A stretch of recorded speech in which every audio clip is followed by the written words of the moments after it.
수험생님 안녕하십니까. 사관학교 전문 강사 김선희 선생입니다. 오늘은 이제 해사편에 대해서 잠깐 얘기하도록 하겠습니다. 해군 사관학교는 똑같이 2020학년도 되어 있습니다만 내년도도 같다고 보고요. 약간 일정의 변화는 있겠습니다만 전체적인 맥락에서 여러분들이 보시면 되겠습니다. 해군 사관학교는 우선 선발, 물론 이제 육사는 저번에 한번 설명을 했습니다만 육사는 이제 선발 자체가 학교장 추천, 군적성, 일반으로 이렇게 세 개 나눠졌지만 해사는 두 가지 나눠집니다. 그래서 학교장 추천, 일반 우선 선발인데 과거에는 학교장 추천이 좀 퍼센트가 높았는데요. 여기서 특이할 점은 일반 우선 선발에서 퍼센트를 많이 늘렸습니다. 그래서 아마 내년도도 조금 변화의 차이는 있겠지만 이 정도의 기조를 그대로 갖고 간다라고 보시면 될 것 같고요. 그 다음에 이제 그 뒤에 특별 전형이 육사 비슷합니다만 독립유공자, 고른기회, 재외국민, 어학우수. 그래서 여기 이제 차상위 계층에 대한 어떤 배려가 남아져 있고요. 마지막에 세 번째로 정시 선발에 대한 얘기가 있습니다. 그 전체 퍼센트를 보면 우선 선발에서 대략적으로 지금 퍼센트가 전체적으로 볼 때는 이제 가장 높죠. 그리고 나서 정시 선발 20%. 그러니까 거의 여기서는 거의 80% 정도를 우선 선발에서 뽑겠다라는 것이죠. 그리고 나서는 특별 전형의 일부, 그 다음에 정시 선발의 20%가 해당이 됩니다.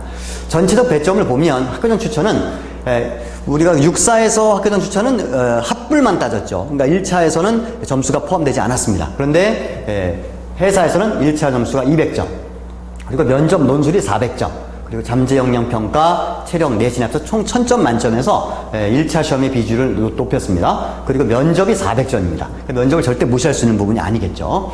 자, 그런데 여기 특이점이 뭐가 있냐면 여기에 면접 논술에서 여기 안보관 논술이라는 게 들어갑니다. 그게 특이점입니다.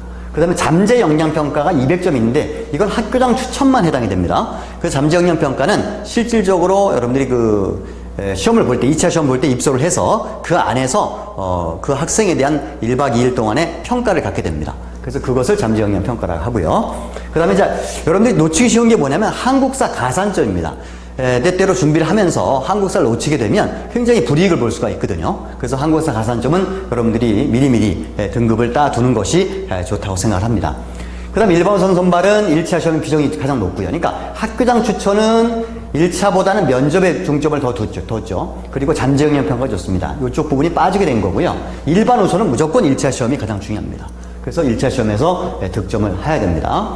나머지는 독립유공자나 고른기회나 재외국민, 어학우수 공통으로 두 가지죠. 결국 1차와 일반적으로 면접에서 가장 많은 비중을 두었습니다.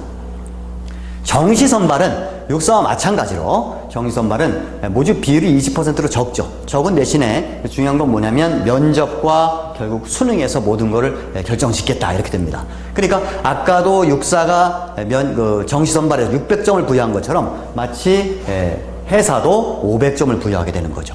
그러니까 중요한 것은 1차 시험을 통과하고 2차 시험을 잘 통과했지만 거기서 점수에 미달이 될 경우에 정시까지 가게 되는 경우에는 수능을 정말 잘 봐야 되는 그러한 기준입니다. 누군가 묻습니다. 그 수능을 얼만큼 잘 봐야 되느냐?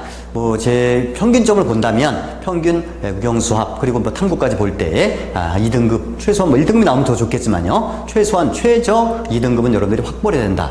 이런 얘기를 하고 싶습니다. 그래서 해군 사관학교의 특이점은 요 잠재 역량 평가 요 부분에 대한 것이 학교장 추천에 해당이 되고 여러분들이 역시 마찬가지로 1차와 2차에서 모든 것이 결정진다. 하지만 2차로 가기 위해서는 1차 시험이 고득점을 얻어야 된다. 이것이 바로 해사의 팁이라 볼 수 있겠습니다.